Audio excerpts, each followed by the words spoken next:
नमस्कार दोस्तों, स्वागत है आपका हमारे चैनल पर। आशा करती हूँ आप सब अच्छे होंगे। चलिए आज की कहानी का शुरुआत करते हैं। आज की कहानी का शीर्षक है 3 गुरु, चोर, कुत्ता और छोटा बच्चा। बहुत समय पहले की बात है। किसी नगर में एक बेहद प्रभावशाली महंत रहते थे। उनके पास शिक्षा लेने हेतु दूर दूर से शिक्षक आते थे। एक दिन एक शिष्य ने महंत से सवाल किया, स्वामी जी, आपके गुरु कौन हैं? आपने किस गुरु से शिक्षा प्राप्त की है? महंत शिष्य का सवाल सुन मुस्कुराए और बोले, मेरे हजारों गुरु हैं। यदि मैं उनके नाम गिनाने बैठ जाऊं तो शायद महीनों लग जाएं, लेकिन फिर भी मैं अपने 3 गुरुओं के बारे में तुम्हें ज़रूर बताऊंगा।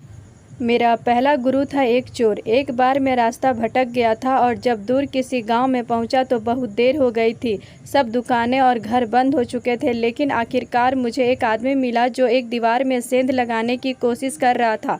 मैंने उससे पूछा कि मैं कहाँ ठहर सकता हूँ, तो वह बोला कि आधी रात गए इस समय आपको कहीं कोई भी सहारा मिलना बहुत मुश्किल होगा, लेकिन आप चाहें तो मेरे साथ आज की रात ठहर सकते हो।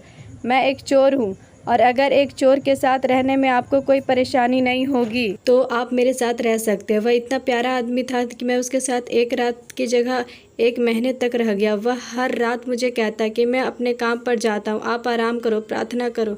जब वह काम से आता है तो मुझे पूछता है कि कुछ मिला तुम्हें? तो वह कहता है कि आज तो कुछ नहीं मिला, पर अगर भगवान ने चाहा तो जल्द ही ज़रूर मिलेगा। वह कभी निराश और उदास नहीं होता था और हमेशा मस्त रहता था। कुछ दिन बाद मैं उसको धन्यवाद करके वापस अपने घर आ गया। जब मुझे ध्यान करते हुए सालों साल बीत गए थे और कुछ भी नहीं हो रहा था, तो कई बार ऐसे क्षण आते थे कि मैं बिल्कुल हताश और निराश होकर साधना छोड़ लेने की ठान लेता था। और तब अचानक मुझे उस चोर की याद आती जो रोज़ कहता था कि भगवान ने चाहा तो जल्द ही कुछ ज़रूर मिलेगा। और इस तरह मैं हमेशा अपना ध्यान लगाता और साधना में लीन रहता। मेरा दूसरा गुरु कुत्ता था। एक बहुत गर्मी वाले दिन में मैं कहीं जा रहा था और बहुत प्यासा था और पानी की तलाश में घूम रहा था कि सामने से एक कुत्ता दौड़ता हुआ आया। वह भी बहुत प्यासा था। पास ही एक नदी थी। उस कुत्ते ने आगे जाकर नदी में झांका तो उसे एक और कुत्ता पानी में नजर आया कि उसकी अपनी ही परछाई थी। कुत्ता उसे देख बहुत डर गया। वह परछाई को देखकर भौंकता और पीछे हट जाता, लेकिन बहुत प्यास लगने के कारण वह वापस पानी के पास लौट आता था। अपने डर के बावजूद वह नदी में कूद पड़ा और उसके कूदते ही वह परछाई भी गायब हो गई। उस कुत्ते के इस साहस को देखकर मुझे एक बहुत बड़ी सीख मिल गई। अपने डर के बावजूद व्यक्ति को छलांग लगा लेनी होती है। सफलता उसे ही मिलती है जो व्यक्ति डर का साहस मुकाबले से करता है। मेरा तीसरा गुरु एक छोटा बच्चा है। मैं एक गांव से गुजर रहा था कि मैंने देखा एक छोटा बच्चा एक जलती हुई मोमबत्ती ले जा रहा था। वह पास के किसी मंदिर में मोमबत्ती रखने जा रहा था। मजाक में ही मैंने उससे पूछा कि क्या यह मोमबत्ती तुमने जलाई है? वह बोला, जी मैंने ही जलाई है। तो मैंने उससे कहा कि एक क्षण था जब यह मोमबत्ती बुझी हुई थी और फिर एक क्षण आया जब यह मोमबत्ती जल गई। क्या तुम मुझे वह स्रोत दिखा सकते हो जहाँ से वह ज्योति आई? वह बच्चा हंसा और मोमबत्ती को फूंक मारकर बुझाते हुए बोला, अब आपने ज्योति को जाते हुए देखा है, कहाँ गई वह? आप ही मुझे बताइए। मेरा अहंकार चकनाचूर हो गया। मेरा ज्ञान जाता रहा और इस क्षण मुझे अपने ही मूढ़ता का एहसास हुआ। तब से मैंने कोरे ज्ञान से हाथ धो लिए।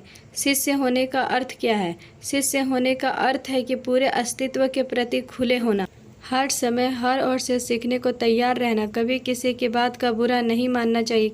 किसी भी इंसान की कही हुई बात को ठंडे दिमाग से एकांत में बैठकर सोचना चाहिए कि उसने क्या क्या कहा है और क्यों कहा। तब उसकी कही हुई बातों से अपनी की हुई गलतियों को समझे और अपनी गलतियों को दूर करें। दोस्तों, जीवन का हर क्षण हमें कुछ न कुछ सिखाने का मौका देता है। हमें जीवन में हमेशा एक शिष्य बनकर अच्छी बातों को सीखते रहना चाहिए। यह जीवन हमें आए दिन किसी न किसी रूप में किसी गुरु से मिलाता रहता है।